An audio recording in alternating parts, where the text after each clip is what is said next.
Il existe un type de perte auquel personne ne vous prépare. Ce n'est pas la perte de quelqu'un qui est décédé. Ce n'est pas la perte de quelqu'un qui vous a trahi ou blessé.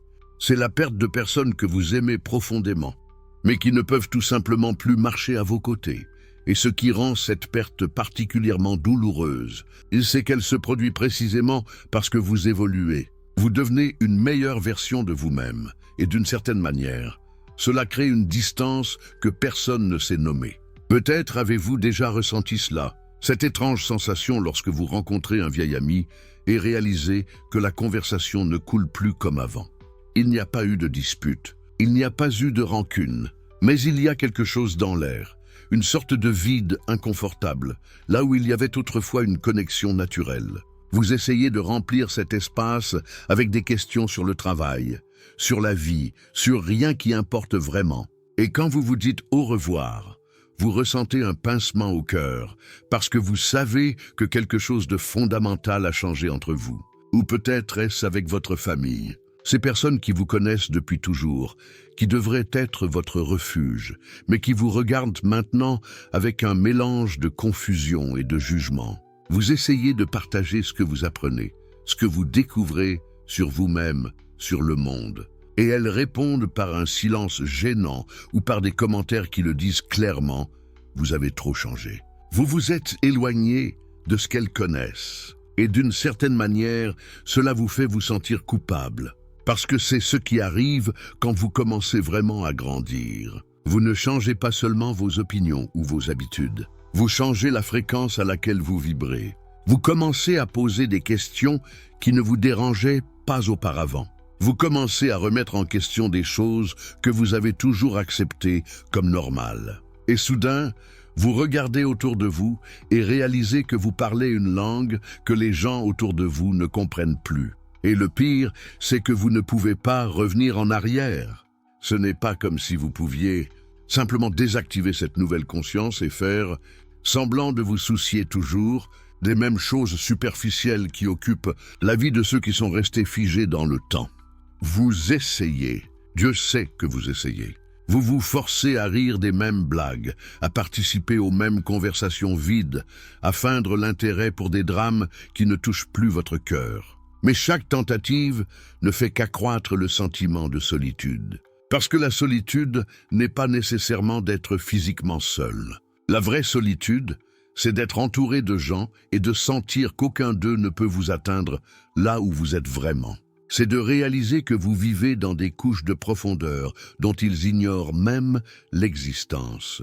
Et cela crée un type d'isolement qui fait mal, d'une manière très spécifique. Peut-être vous surprenez-vous à avoir des conversations profondes avec vous-même, à explorer des idées complexes dans votre esprit, à établir des connexions philosophiques entre différents domaines de la vie. Et puis vous essayez d'en partager un fragment avec quelqu'un de proche, et la réponse est un regard vide ou un changement rapide de sujet. Et vous apprenez à garder ces parties de vous dans un endroit où personne ne peut les voir. Vous apprenez à vous modifier, à vous comprimer, à vous rendre plus petit pour tenir dans les espaces que ces personnes peuvent habiter. Mais voici la vérité que personne ne vous dit, ce n'est pas durable. Vous pouvez faire semblant pendant un certain temps. Vous pouvez jouer l'ancienne version de vous-même à petite dose. Mais plus vous grandissez, plus cette performance devient douloureuse. Plus vous avez l'impression de vous trahir chaque fois que vous retournez dans ces espaces. Et alors commence la culpabilité. Cette voix dans votre tête qui demande « Qui crois-tu être ? Pourquoi ne peux-tu pas être comme avant ? Pourquoi faut-il tout compliquer ?» Peut-être que le problème c'est toi. Peut-être que tu es arrogant, que tu te crois meilleur que les autres. Peut-être que tu devrais simplement accepter les choses telles qu'elles sont et arrêter de chercher autant. Mais la vérité est que vous ne vous croyez pas meilleur. Vous êtes simplement différent. Et cette différence ne vient pas d'un sentiment de supériorité, mais d'une transformation authentique. Vous ne regardez pas ces gens avec mépris. Vous les regardez avec une profonde tristesse parce que vous savez que vous étiez comme eux. Vous savez exactement ce que c'est de vivre à ce niveau de conscience. Et en même temps, vous savez que vous ne pouvez plus y retourner. Ce qui se passe, en réalité, c'est que vous avez développé une maturité émotionnelle qui a créé un décalage invisible. tandis que vous avez commencé à traiter vos émotions plus profondément, à remettre en question vos réactions automatiques, à assumer la responsabilité de vos schémas inconscients, les personnes autour de vous ont continué à fonctionner avec les mêmes mécanismes habituels. Et cela crée une distance qui n'a rien à voir avec la géographie ou le temps. C'est une distance psychologique. Vos valeurs ont changé. Ce qui vous motive maintenant n'est plus ce qui vous motivait il y a 2, 3, 5 ans. Vous ne recherchez plus la validation externe avec la même intensité. Vous ne fuyez plus le vide à travers des distractions constantes. Vous n'êtes plus disposé à sacrifier votre authenticité pour maintenir une paix superficielle. Et lorsque vos valeurs changent de cette façon, les personnes qui étaient attirées par l'ancienne version de vous commencent naturellement à s'éloigner. Il y a un concept psychologique important ici. Les gens fonctionnent comme des miroirs qui reflètent votre état de conscience actuel. Lorsque vous fonctionniez à un certain niveau psychologique, vous attiriez et vous connectiez avec des personnes qui étaient au même niveau. Vous vous reconnaissiez. Il y avait une résonance naturelle. Mais quand vous passez à un niveau de conscience différent, quand vous élargissez votre capacité de perception et de traitement émotionnel, cette résonance disparaît. Et voici le vrai danger de cette situation. Car nous ne parlons pas d'une perte métaphorique ou symbolique. Nous parlons de relations réelles qui prennent fin, d'amitiés de plusieurs décennies qui se dissolvent simplement, de liens familiaux qui deviennent superficiels et formels, de connexions que vous pensiez éternelles, mais qui ne peuvent pas survivre à la distance créée par votre croissance. Et avec ces pertes vient la solitude. Une solitude profonde et réelle qu'aucune quantité d'abonnés sur les réseaux sociaux ou d'interactions superficielles ne peut combler. Car quand vous perdez les personnes avec qui vous partagiez votre vie, quand vous perdez ceux qui connaissaient votre histoire, vous vous retrouvez avec un sentiment de dérive, de ne plus appartenir nulle part, d'évoluer vers un espace où vous n'avez pas encore trouvé votre tribu, mais où vous ne vous intégrez plus dans la précédente. Et c'est là qu'apparaît la peur la plus terrifiante de toutes.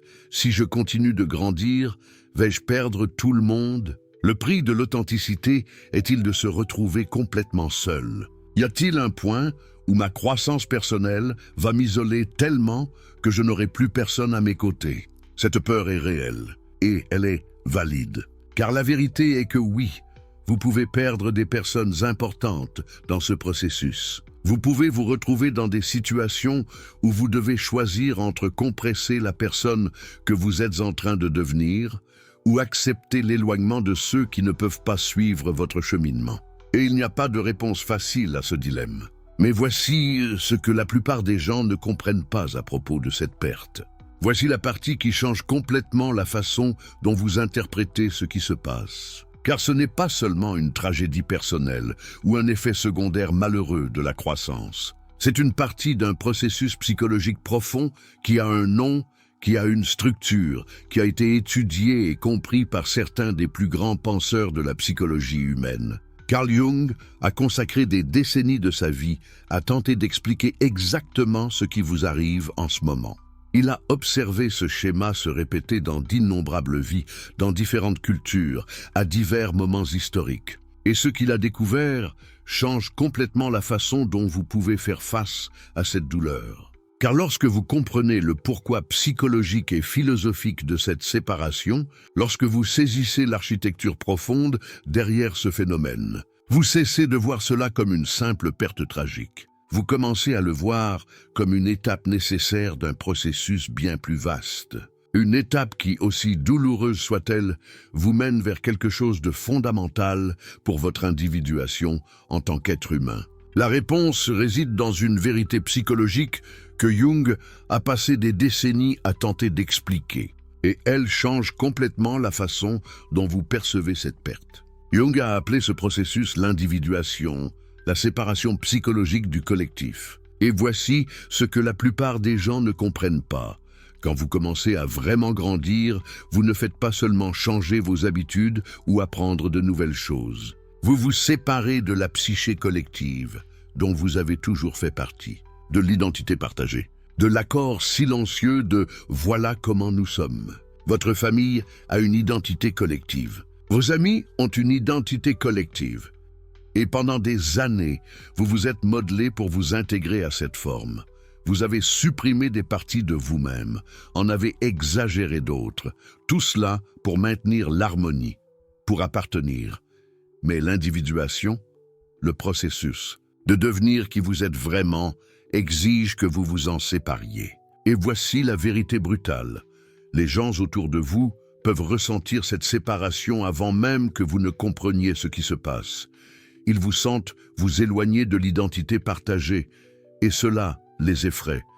Car si vous pouvez changer, si vous pouvez grandir au-delà du scénario que tous ont accepté de suivre, alors qu'est-ce que cela dit d'elle? Jung a découvert quelque chose de fascinant en étudiant cela.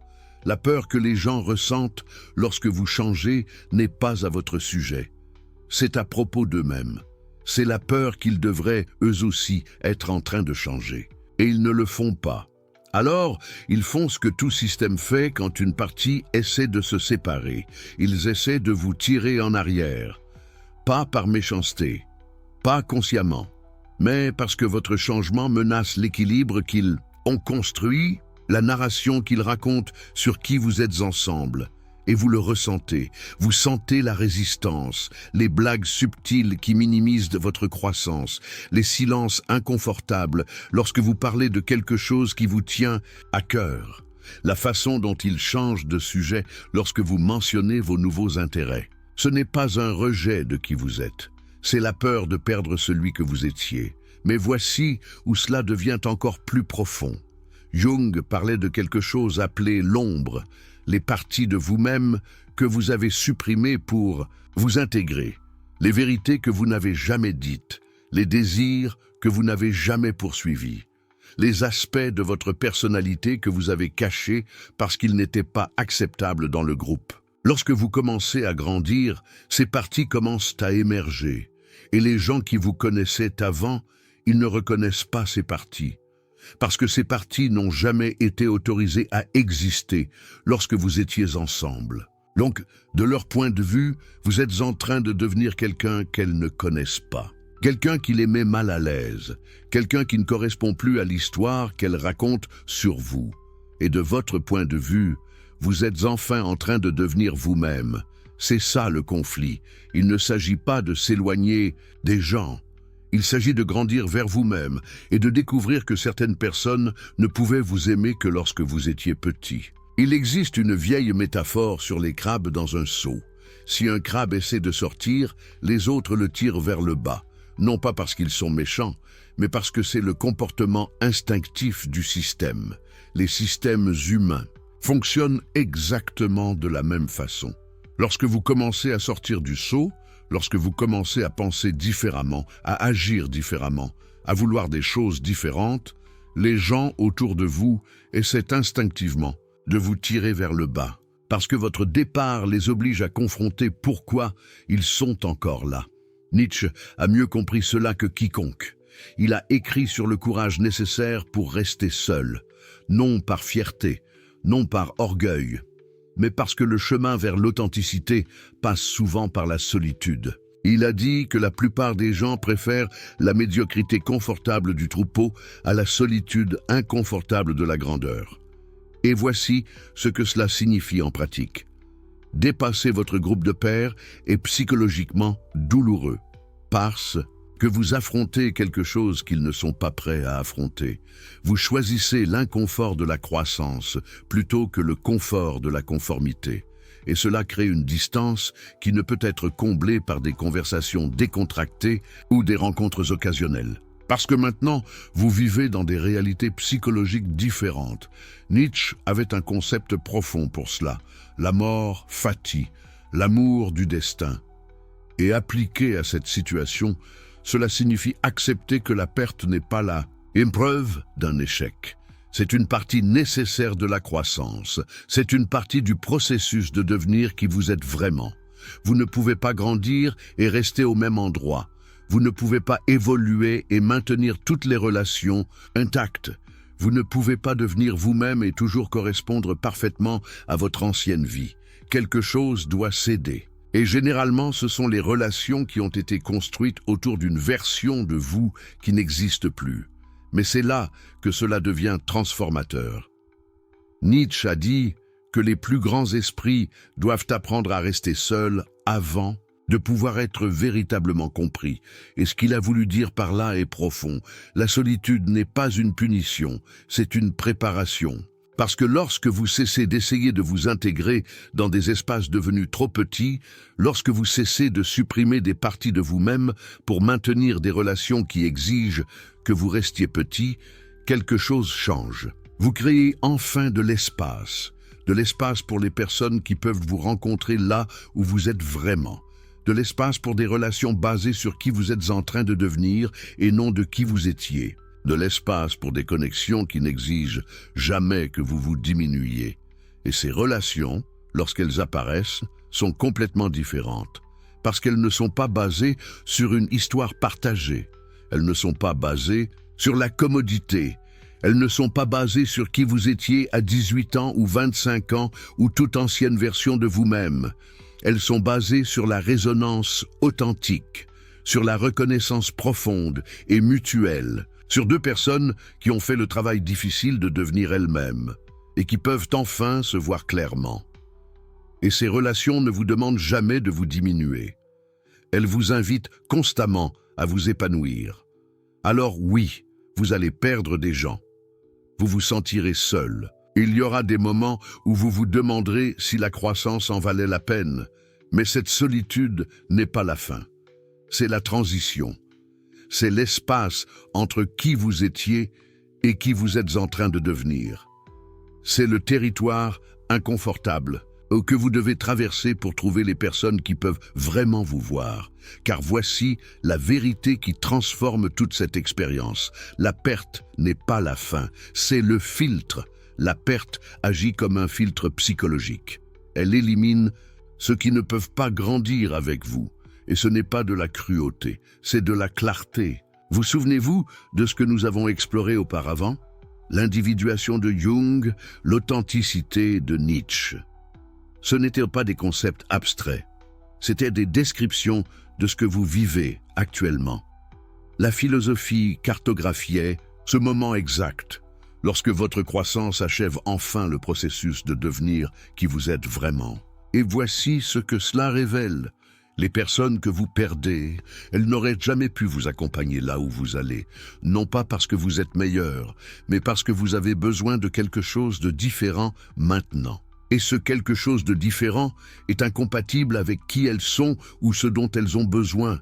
Ce n'est pas un jugement, c'est une reconnaissance. Et la partie la plus libératrice, cette incompatibilité a toujours été là. Vous ne pouviez simplement pas la voir quand vous étiez encore prisonnier de la même fréquence psychologique qu'elle. La croissance n'a pas créé la distance. Elle a révélé la distance qui a toujours existé, mais que vous n'aviez pas le droit de reconnaître. Vous ne les avez pas trahis en changeant. Vous êtes enfin devenu suffisamment honnête pour cesser de faire semblant. Et maintenant vient le changement qui transforme tout. La quantité devient qualité. Vous aurez moins de connexions, beaucoup moins. Et au début, cela fera mal comme un deuil profond. Parce que c'est un deuil. Vous perdez le sentiment d'appartenir facilement, d'être compris automatiquement, d'avoir des personnes qui vous comprennent sans effort. Mais voici ce que vous gagnez à la place. Les quelques personnes qui restent, elles deviennent irremplaçables parce qu'elles ne tolèrent pas seulement votre croissance, elles grandissent aussi. Et quand vous trouvez quelqu'un qui peut évoluer, à vos côtés, sans vous tirer vers le bas, sans vous faire sentir coupable, sans transformer votre changement en menace, ce n'est pas seulement une connexion, c'est une rareté. C'est le genre de relation que vous ne saviez même pas possible lorsque vous étiez entouré de personnes qui avaient besoin que vous restiez petit pour qu'elles se sentent en sécurité. Mais avant d'en arriver là, vous avez besoin de la permission pour quelque chose d'essentiel, souffrir. Parce que la douleur que vous ressentez maintenant, elle est réelle et elle mérite d'être honorée. Vous n'êtes pas dramatique. Vous n'exagérez pas, vous perdez véritablement des personnes qui comptaient pour vous. Et même si cette perte est nécessaire, même si elle fait partie de votre croissance, c'est toujours une perte. Et la perte fait mal, alors donnez-vous la permission de faire votre deuil, la permission de ressentir le manque, la permission de vous demander si cela en valait la peine. La permission d'avoir des jours où vous êtes sur le point de revenir en arrière, sur le point d'appeler ces personnes, sur le point de faire semblant que rien n'a changé juste pour vous sentir à nouveau connecté. Ce n'est pas une faiblesse, c'est l'humanité. Mais pendant que vous ressentez cette douleur, gardez cette vérité fermement. Vous n'avez trahi personne en grandissant.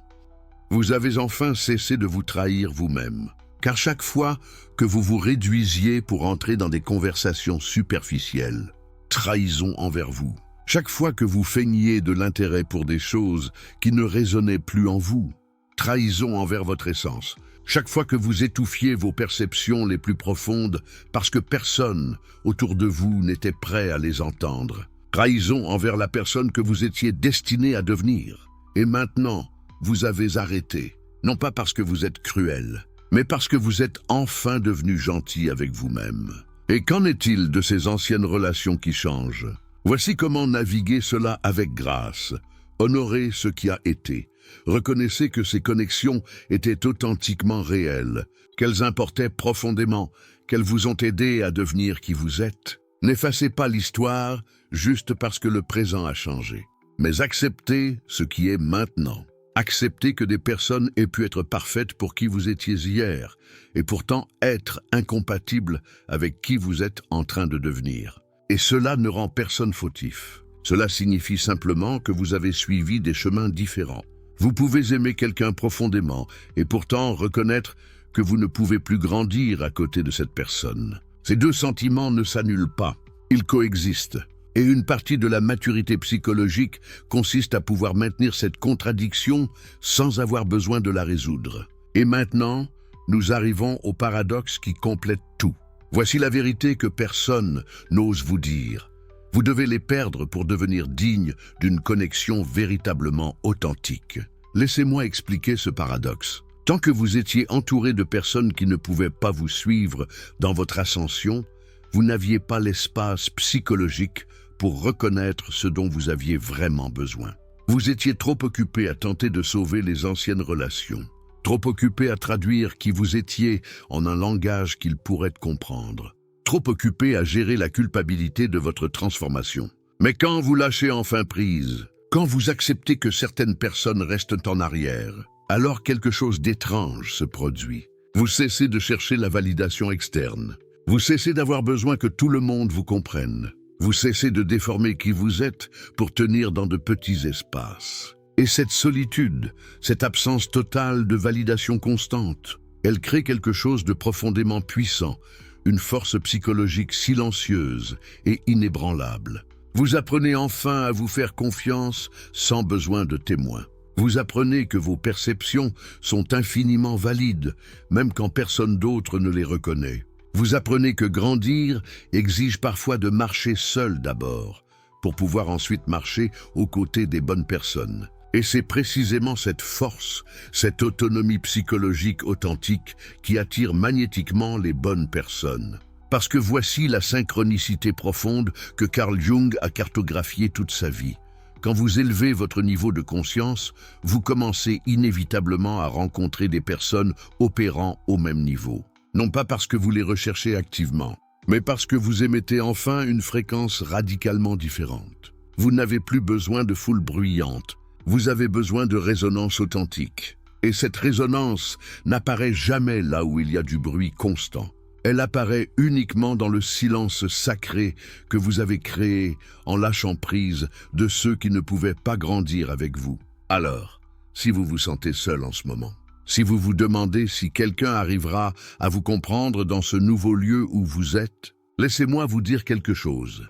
Votre inconfort n'est pas la preuve que vous avez commis une erreur. C'est la preuve que vous avez grandi. Et les personnes qui parviennent à vous rencontrer ici, à ce niveau de conscience profond et transformé, elles donneront un sens transcendant à toutes les pertes antérieures. Parce que vous allez enfin expérimenter ce que c'est d'être vu dans votre totalité authentique. Pas une version filtrée ou éditée de vous. Vous, complètement. Et cela n'arrive jamais quand vous êtes entouré de personnes qui ont besoin que vous restiez figé dans le passé. Cela arrive uniquement quand vous restez suffisamment longtemps seul avec vous-même pour découvrir qui vous êtes vraiment, sans spectateur, sans jugement. Alors, résumons tout cela. La croissance exige parfois la solitude, non pas parce que vous êtes inadéquate, mais parce que vous devenez quelqu'un qui a besoin de connexions plus profondes que celles que vous aviez. Et oui, le danger est réel. Vous allez perdre des gens que vous aimez. Vous vous sentirez incompris. Vous vous demanderez si cela en valait la peine. Mais la transformation, elle est également réelle. Parce que Jung a parcouru ce chemin solitaire d'abord, avant de devenir le grand psychologue qui a révolutionné notre compréhension profonde de la psyché humaine. Nietzsche a marché ce même chemin seul d'abord, avant d'écrire les mots provocateurs qui ont défié des générations entières à vivre avec une authenticité radicale. Et maintenant, vous parcourez ce chemin, non pas parce que vous avez préféré la solitude, mais parce que vous avez choisi la croissance authentique. Et parfois, ces deux chemins convergent, du moins pendant un temps précieux. Alors, si vous vivez cela en ce moment même, permettez-moi de vous donner la permission finale et absolue que vous attendez d'entendre. Vous n'êtes pas dans l'erreur. Vous n'êtes pas brisé. Vous êtes en pleine transformation. Et les personnes qui comptent vraiment, elles grandiront avec vous à chaque étape, où de nouvelles apparaîtront magiquement, opérant au même niveau psychologique que vous avez atteint. Mais la seule véritable trahison, la seule que vous devez absolument éviter, restez petit pour que les autres soient à l'aise. Étouffez la personne que vous êtes en train de devenir pour préserver des relations qui ne fonctionnent que si vous prétendez être moins que vous n'êtes. Cela, oui, serait une perte. Pas leur perte, la perte de vous-même. Alors voici la déclaration finale, la vérité que vous devez garder en vous tandis que vous traversez ce processus douloureux et nécessaire.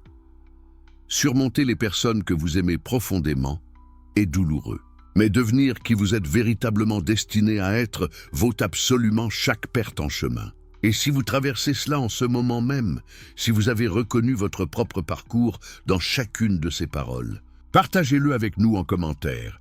Quel a été ce moment exact où vous avez réalisé que vous aviez dépassé quelqu'un qui comptait? Comment naviguez-vous cette transformation profonde et souvent solitaire? Parce que cette conversation ne se termine absolument pas ici. Elle continue avec chacun d'entre nous qui ose choisir la croissance, même quand cette croissance nous fait terriblement mal.